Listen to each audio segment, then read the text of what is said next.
The year was 1697, a time when superstition and fear walked hand in hand with faith and reason. Nestled on the fog-shrouded cliffs of northern England lay the village of Ravenmoor, a place whispered about in nearby towns yet seldom visited by outsiders. Its cobblestone streets, worn smooth by generations, seemed to echo the secrets of those who had lived and died within its boundaries.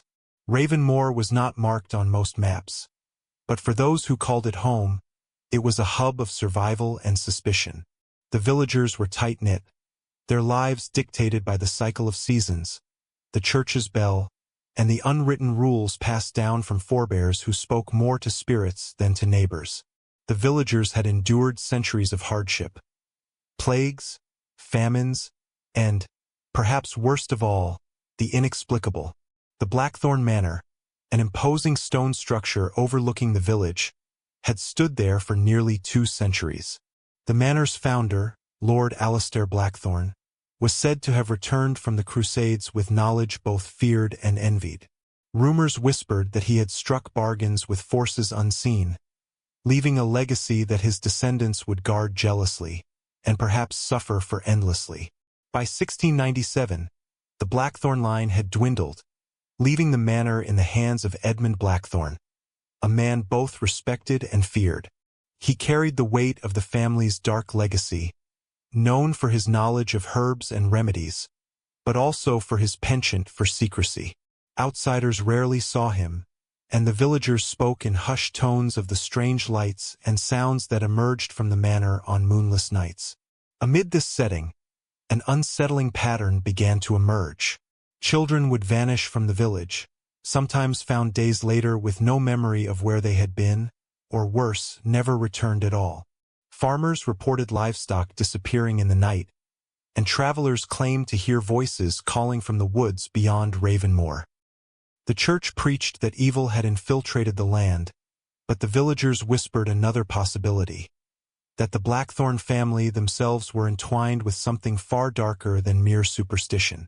It was a world on the edge of belief and terror, where the line between historical fact and whispered myth blurred. And it was into this world that our story would descend, a story of hidden rituals, forbidden knowledge, and a legacy that refused to die. The first signs were subtle, almost imperceptible. Villagers began noticing shadows that moved against the natural flow of light, slipping along walls when no one was watching. Children spoke of whispers in the dark, faint voices calling them toward the cliffs, only to vanish as soon as anyone approached. At first, these incidents were dismissed as the imaginings of frightened minds, but the occurrences grew too frequent to ignore. It began with Thomas Whitaker, a young shepherd, who returned from tending his flock with tales that made even the bravest villagers shiver.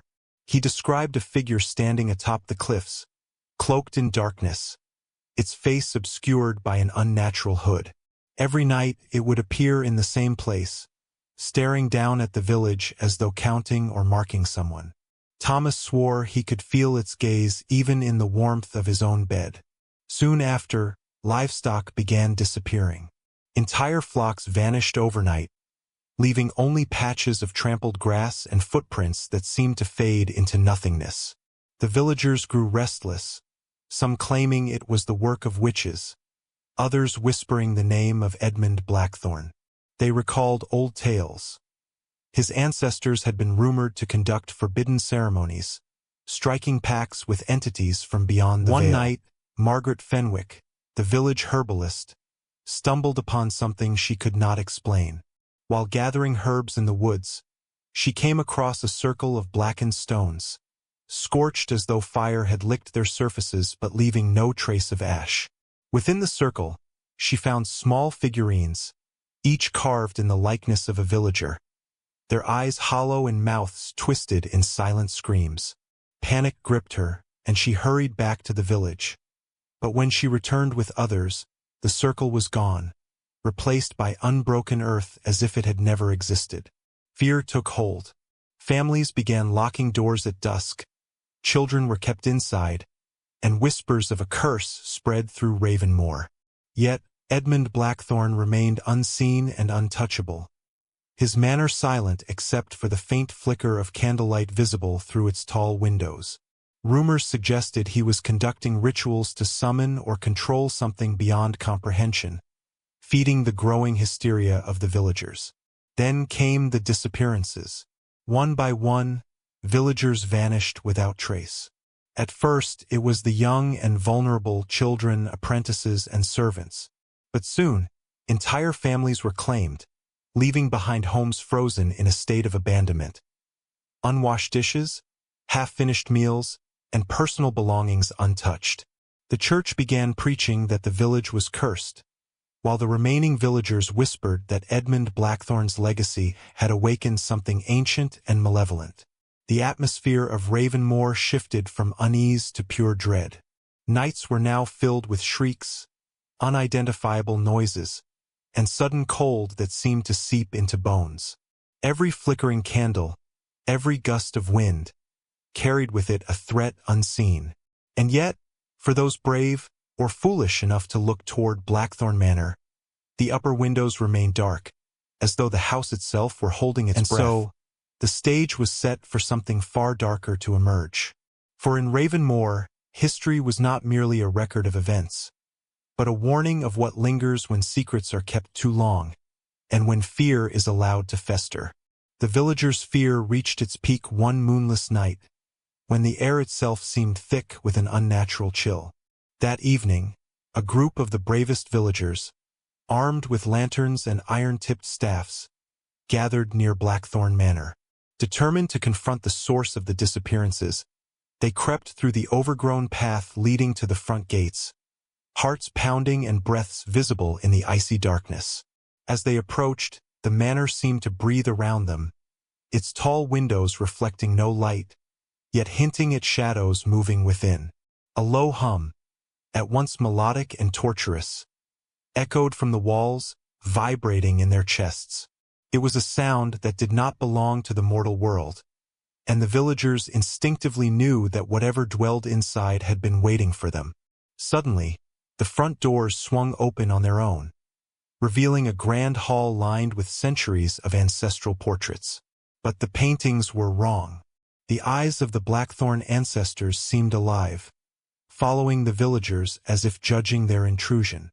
On a pedestal in the center of the hall lay a large, cracked tome, its pages filled with strange symbols and incantations. The air reeked of burnt herbs and something far fouler, decay, but not of any known origin. From the shadows Edmund Blackthorn appeared, not as the frail, reclusive figure the villagers expected, but tall, gaunt, and eyes gleaming with unnatural light. His voice, soft but commanding, carried through the hall. "You should not have come. They hunger." Before the villagers could react, the figurines Margaret had discovered earlier began to tremble and move, their hollow eyes staring accusingly. Shadows seeped from the walls, converging into forms that were neither human nor animal. The villagers screamed as lost souls. The missing children, the vanished families, were revealed to be trapped within the manor, twisted into shadowy servants of the Blackthorn legacy. Edmund raised his hands, chanting in a language long forgotten, and the ceiling seemed to ripple like water, distorting the hall into a labyrinth of darkness. The villagers tried to flee, but the exits had vanished. Every door now led to the same hall, every window reflected the same nightmarish void. Panic turned into hopelessness. Then, from the far corner, a faint light pulsed. A small child, no older than 7, stepped forward. The figure of Mercy Blackthorn, descendant of the manor's founder, long thought lost, emerged. Her presence disrupted the ritual. Edmund's chants faltered, the shadows screamed, and the trapped souls wavered between captivity and freedom. With a final, desperate cry, Mercy shattered the cursed tome, sending a shockwave through the manor. The shadows shrieked, collapsing into nothingness. Edmund Blackthorn fell to his knees, the unnatural light in his eyes extinguishing as the manor itself seemed to breathe a sigh of release. When the villagers emerged, the manor was quiet, eerily so. Ravenmoor had survived the night, But the legacy of the Blackthorns lingered, whispered in the wind and carried in the dreams of those who had survived. For even though the immediate terror had ended, the secrets buried for centuries had not vanished. They had merely been paused, waiting for the next moment of curiosity, the next unwary soul. Ravenmoor returned to an uneasy quiet.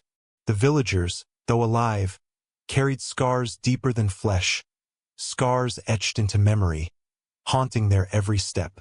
The manor stood silently atop the cliffs, its walls no longer teeming with shadows, yet its presence remained oppressive, a reminder of the legacy that fear and secrecy can leave behind. The events of that night became legend, whispered in hushed tones by travelers and scholars alike. No one could fully explain the phenomena, the missing families, the moving figurines, or the way the air itself had seemed to twist in the manor's halls. Those who lived through it spoke of visions and voices that lingered long after dawn, warning them that some knowledge is never meant to be uncovered. Mercy Blackthorn vanished after the night of the ritual, leaving no trace of her existence save for her bravery. Some claimed she became a guardian spirit, watching over Ravenmoor to prevent the Blackthorn curse from rising again. Others whispered that her presence had merely delayed the inevitable, and that the darkness lying dormant within the cliffs would one day awaken, hungry for souls. History, they say, is written by the victors. But Ravenmoor reminded all who knew of it that history is also haunted by the forgotten, the hidden, and the punished. What we call legend may be truth twisted by fear. What we call superstition may be knowledge too dangerous to wield. And so, the story of Ravenmoor survives, not in textbooks, not in official records, but in the shadows of memory, where curiosity is punished and fear is eternal. The village persists, the cliffs endure, and the Blackthorn Manor waits, silent yet watchful, a monument to the darkness that lingers whenever secrets are buried too deeply. Because some legacies, no matter how old, refuse to die, and some fear, no matter how suppressed, waits patiently for the next